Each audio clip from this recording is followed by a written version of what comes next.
હાજી ભાઈ. જય શ્રી કૃષ્ણ. સોરી સાહેબ, તમને થોડા ડિસ્ટર્બ, ઘણા બધા ડિસ્ટર્બ છે. વિચિત્ર નંબર લાગતો હતો ને એટલે મને એમ થયું કે ક્યાંથી નંબર આવે છે. પેલા તો ઓલા ફ્રોડ વાળાના કેટલાક નંબર આવતા હોય છે અને અમેરિકા છો એ મને ખબર નથી. તમારી ફ્રોડ હોય. હા હા હા. Okay okay. અમેરિકામાં ક્યાં છો સાહેબ? મારો પ્રશ્ન એવો છે, હું અત્યારે સાઉદી અરેબિયામાં છું. Saudi Arabia. અચ્છા, સાઉદી અરેબિયામાં છો. Okay okay. હવે મારો પ્રશ્ન એવો છે, મારા ફાધરે 1979માં એક જમીન લીધી હતી 20 ગુઠા. મારી બાજુમાં જ હતું અને મારા મોહલ્લામાં જ રહેતા હતા.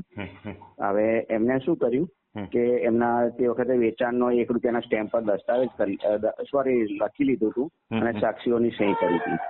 હવે હું 3 મહિના પહેલા ઇન્ડિયા આવ્યો હતો ને, ત્યારે મેં એમની જોડે મીટિંગ કરી કે એવું કે છે કે હવે જે 44 વર્ષનું છે ને, દાન અમને આપો અને તમને પછી કન્ટિન્યુઅસ દાન રાખો. હવે અમારી પાસે લખાણ છે, એમની પાસે હું પેઢીનામાંથી અમને ચડેલું છે એ ભાઈની.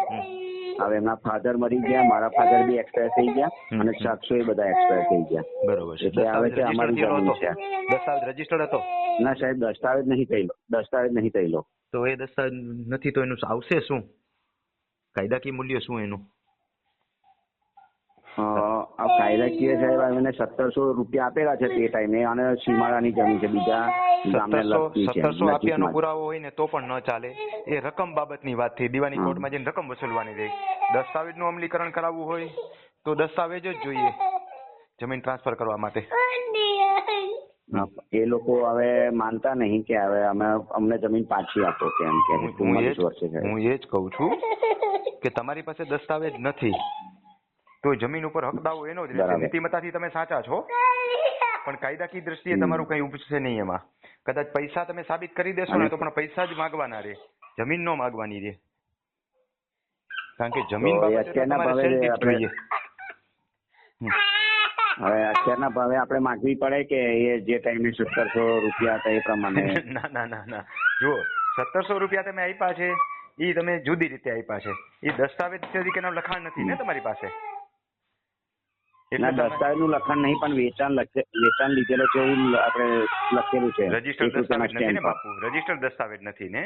ના બા. હા, તો અનરજીસ્ટર્ડ કશું ના ચાલે. બાના ખત હોય ચાહે સેલ ડીડ અનરજીસ્ટર્ડ હોય એનું કઈ ના આવે. તમારે અત્યારના ભાવે જ લેવી પડે. ઓકે. અને એ અમે પૈસા આપવા બી રેડી છે કે ભાઈ તમે પૈસા કહો તો અમે તમને પૈસા આપી દઈએ. એની ઈચ્છા હોવી જોઈએ ને સેલ ડીડ ની. કારણ કે તમારી પાસે સેલ ડીડ થી અધિકાર નથી, સમજ્યા? તમારી પાસે બોનાફાઇડ પરચેઝર તરીકેનો અધિકાર નથી. હું પ્રમાણિકતાની દ્રષ્ટિએ એમ કહું કે તમે સાચા છો, પણ કાયદાની દ્રષ્ટિએ એમ કહું કે તમે બોનાફાઇડ પરચેઝર નથી. જો તમારી પાસે દસ્તાવેજ હોત અને રજીસ્ટર કરાવવાનો રહી ગયો હોત તો તમે બોનાફાઇડ પરચેઝર ગણાવો. કશું ન થાય, કશું ન થાય. રકમ બાબતે દાવો કરો તો એનાથી જાજા ખર્ચાઈ જશો તમે. અને બીજું તો ઇન્ડિયા છે, કઈ ફોરેન તો નથી. એટલે દીવાની દાવામાં તમે એનાથી જાજી રકમ માં ઘસાઈ જાઓ. એના કરતા કશું ન થાય. આમાં દસ્તાવેજ નથી એટલે કશું ન થાય. તમે નીતિમત્તાથી સાચા છો. 44 વર્ષથી કબજો અમારી પાસે છે. કબજો તમારી પાસે રાખો. કબજો તમારી પાસે રાખો. કબજો જવા નહીં દેતા. એ કબજો પડાવી નહીં શકે તમારી પાસેથી. 7 નંબર એની પાસે રહેશે.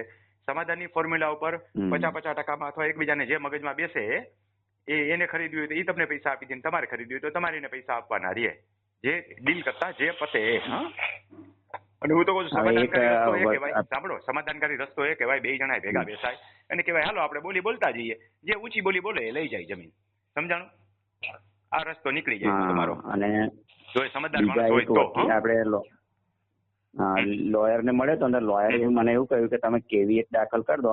અને એટલે શું છે કે આપણને કોર્ટ સાંભળે કે જે દિવસે એના તરફી ચુકાદો આવે ને તો આપણને સાંભળે કે કેવીએટ દાખલ કર્યો. ખર્ચો ન કરો. જો હું પ્રેક્ટિસ નથી કરતો એટલે તમને ક્યાંય આર્થિક રીતે ઘસારાની સલાહ નહીં આપું. સમજાણું? સાચી વાત. હા, હું પ્રેક્ટિસ કરતો હતો એ રીતની સલાહ આપું. બોલો. હા બોલો. આપ બોલો. તમે બહુ સારી સેવા આપો છો. મારે મારા તાલુકામાં બી કંઈક આવું કરાવવું છે કે જે લોકો, તો તમે સપોર્ટ કરી શકો સાહેબ? 100% કરીશ. આવીશ, મારા ખર્ચે જાતે આવીશ. ગોઠવો.